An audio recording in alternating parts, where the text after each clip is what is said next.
Bienvenue dans un nouvel épisode de podcast.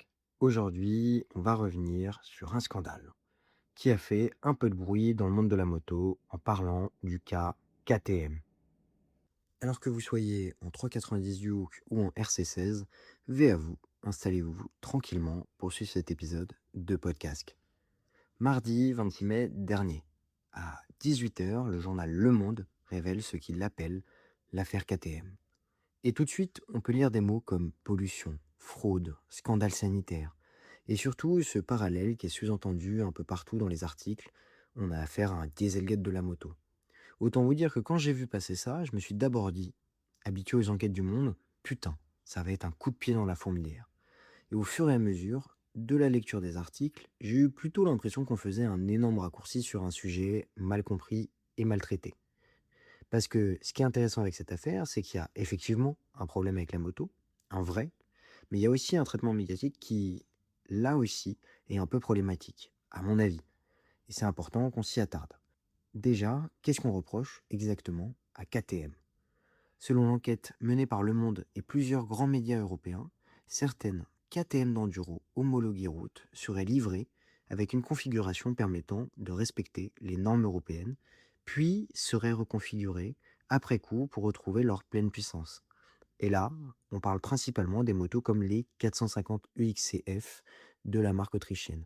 Des machines qui sont avant tout des motos de compétition auxquelles on a ajouté une homologation route pour en vendre quelques centaines de plus. Et ça, c'est probablement le point qui a été le plus mal expliqué dans une grande partie des articles.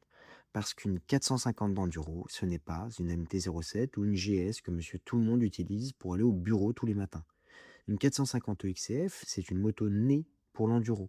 Une machine ultra légère avec des intervalles d'entretien délirants pour une utilisation routière, puisqu'on parle en heures d'utilisation du moteur. Et que même sans tout ça, rien que la selle, qui est raide comme la justice, justifie l'internement forcé pour toute personne l'utilisant au quotidien. Il faut être un peu sadomaso pour se dire tiens, ce matin, je prendrais bien la 450 EXC pour passer les bouchons et aller au bureau. On parle donc d'un marché extrêmement particulier. Et surtout, c'est pas vraiment une révélation. Parce que le débridage des enduros homologués, c'est un peu un secret de polichinelle depuis des années. Alors ça ne rend pas pour autant la pratique légale, hein, mais de là à la présenter comme une découverte comparable au Watergate, faut pas abuser. Mais pour le monde, on est presque sur un Dieselgate moto. Le Dieselgate, c'était autre chose. En 2015, Volkswagen est pris la main dans le sac avec un système informatique capable de détecter quand une voiture était en phase de test d'homologation. La voiture reconnaissait qu'elle était testée et activait un mode spécial pour réduire artificiellement ses émissions. Et une fois sur route, elle revenait à son fonctionnement normal et polluait beaucoup plus. Et ça concernait des millions de voitures dans le monde. Des véhicules du quotidien qui parcouraient des dizaines de milliers de kilomètres chaque année. C'était un système pensé spécifiquement pour tromper les contrôles. Je vous renvoie vers une vidéo que vous avez sûrement déjà vue de Sylvain Live qui revient sur toute cette affaire et rentre vachement plus dans le détail, ce qu'on ne fera pas dans cet épisode. Ici, la situation est différente en tout point. On parle d'un segment minuscule du marché, quelques centaines voire milliers de motos tout au plus, et des motos qui roulent très peu, des motos dont la vocation première reste la compétition. Et surtout, on ne parle pas d'un logiciel secret capable de détecter les cycles d'homologation. On parle de concessionnaires parfois peu scrupuleux sur l'utilisation des motos que vont en faire leurs clients. Et donc aussi un problème des clients eux-mêmes. En bref, les deux affaires n'ont ni la même ampleur, ni le même fonctionnement, ni les mêmes conséquences. Alors pourquoi le monde va faire cette comparaison? Parce que un certain Dieselgate moto, ça claque. Sauf que parfois, le monde tombe un peu dans du sensationnaliste. Ce qui va les conduire un peu à forcer le trait. Et c'est d'autant plus dommage que l'enquête contient aussi des éléments intéressants. Parce qu'il y a bien un problème. Une 450 d'enduro débridée, ça fait plus de bruit, ça pollue davantage. Et ces nuisances, elles ne sont plus du détail. Depuis plusieurs années, les conflits entre riverains, collectivités, randonneurs et pratiquants motorisés se multiplient. On connaît tous les conséquences de ça. Restrictions, interdictions, contrôle, et après ça arrive au classique, ZFE ou contrôle technique. Et au final, encore une fois, ce sont tous les motards qui se retrouvent dans le même sac. Et le pire service qu'on peut se rendre en regardant cette affaire Le Monde KTM, et j'en ai vu tellement sur les réseaux sociaux, c'est tout de suite leur sauter à la gorge. On s'en fout, c'est pas grave, vous n'y connaissez rien, vous n'êtes que des bobos écolos. Parce qu'on peut plus faire comme si le bruit ou la pollution n'était qu'une lubie d'écolo de l'administratif. Le sujet est réel, et il faudra forcément que les constructeurs continuent à développer des machines plus propres et moins bruyantes. Mais là où je trouve quand même que le monde est passé à côté de quelque chose, c'est dans sa manière de raconter cette histoire. Par exemple, il y a plein d'erreurs ou d'approximations dans ces papiers du Monde. Et c'est pas moi qui le dis, hein. C'est genre un David Dumas, qui est rédacteur en chef de l'Officiel du Cycle. En gros, le magazine professionnel du monde de la moto, qui s'est quand même un peu étonné de voir KTM présenté comme leader du marché européen alors que Honda, Yamaha ou BMW immatriculent davantage de motos. De la même manière, certains articles affirmaient qu'il était impossible d'évaluer réellement le nombre de motos concernées faute de statistiques, alors que ces données du marché existent notamment dans l'officiel du cycle. Ce genre d'erreur ne suffit évidemment pas à invalider toute une enquête, mais ça donne parfois l'impression d'un récit déjà écrit à l'avance.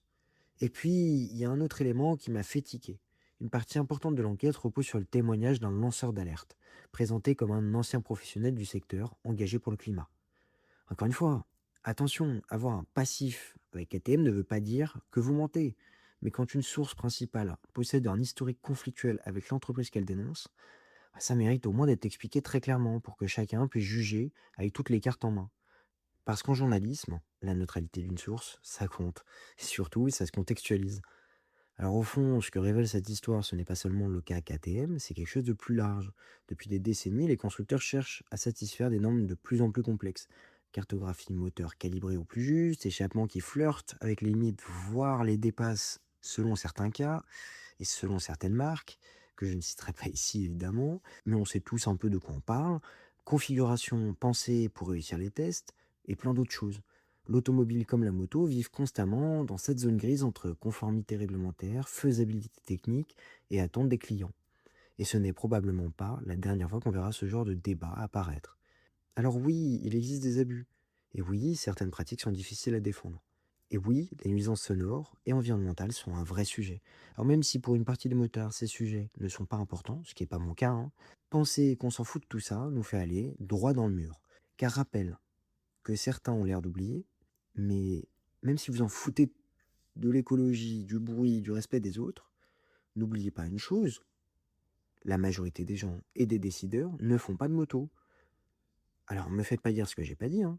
Oui, on représente un pet de mouche en termes de pollution par rapport à d'autres pays ou d'autres industries. Je ne parle que de la moto, hein. L'automobile, pour le coup, on n'est pas ensemble.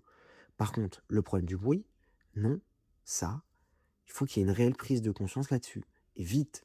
Et je vais pas monologuer longtemps dessus, j'ai déjà fait plein d'épisodes qui en parlent.